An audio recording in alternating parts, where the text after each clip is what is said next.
அண்மை செய்தியை பார்த்துக் கொண்டிருக்கிறோம்.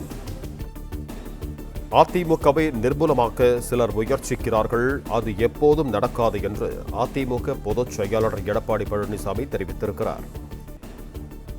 அதிமுகவை நிர்மூலமாக்க சிலர் முயற்சி செய்கிறார்கள் என்று எடப்பாடி பழனிசாமி தெரிவித்திருக்கிறார். பீனிக்ஸ் பறவை போல அதிமுக மீண்டு எழும் என்றும் அவர் குறிப்பிட்டிருக்கிறார். அதிமுகவை நிர்மூலமாக்க சிலர் முயற்சிக்கிறார்கள், அது எப்போதும் நடக்காது என்று எடப்பாடி பழனிசாமி தெரிவித்திருக்கிறார்.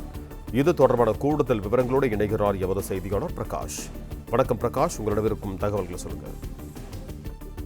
தஞ்சை மாவட்ட நிர்வாகிகளுடன் இன்றைய தினம் அதிமுக பொதுச் செயலாளர் எடப்பாடி பழனிசாமி ஆலோசனை நடத்தினார். இந்த ஆலோசனை கூட்டத்துல பல்வேறு கோரிக்கைகள் நிர்வாகிகள் முன்வைத்திருந்தாங்க. அது குறித்தெல்லாம் தேர்தல் தோல்வி மற்றும் கட்சி வளர்ச்சி பணி உள்ளிட்ட விவகாரங்கள் குறித்தெல்லாம் ஆலோசிக்கப்பட்டிருக்கிறது. இந்த கூட்டத்தில் பேசிய எடப்பாடி பழனிசாமி, தேர்தலில் வெற்றிக்கான காரணம் என்ன என்பதை நாம் ஆராய தேவையில்லை, ஏனென்றால் வெளிப்படையாகவே தெரிகிறது, கவர்ச்சிகரமான ஒரு மாயை தான் கடந்த தேர்தலில் நடந்திருக்கிறது. இந்த கவர்ச்சியை நம்பி மக்கள் வாக்களித்து ஏமாந்து விட்டதாக எடப்பாடி பழனிசாமி பேசியதாக தகவல் வெளியாகி இருக்கிறது.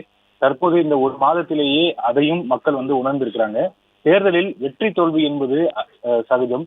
பீனிக்ஸ் பறவை போல அதிமுக மீண்டும் வெகுண்டு எழுந்து ஆட்சி கட்டிலில் அமரும் என்று எடப்பாடி பழனிசாமி நிர்வாகிகள் மத்தியில பேசியதாக தகவல் வெளியாகி இருக்கிறது.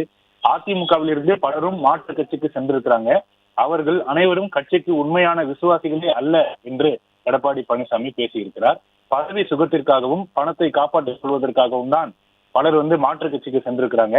அதிமுகவை நிர்மூலமாக்க சிலர் முயற்சிக்கின்றனர், அது ஒருபோதும் நடக்காது என்று எடப்பாடி பழனிசாமி நிர்வாகிகள் மத்தியில பேசியிருப்பதாக தகவல் வெளியாகி இருக்கிறது.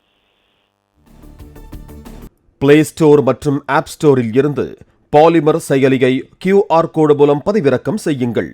செய்திகளை உடனுக்குடன் பெறுங்கள்.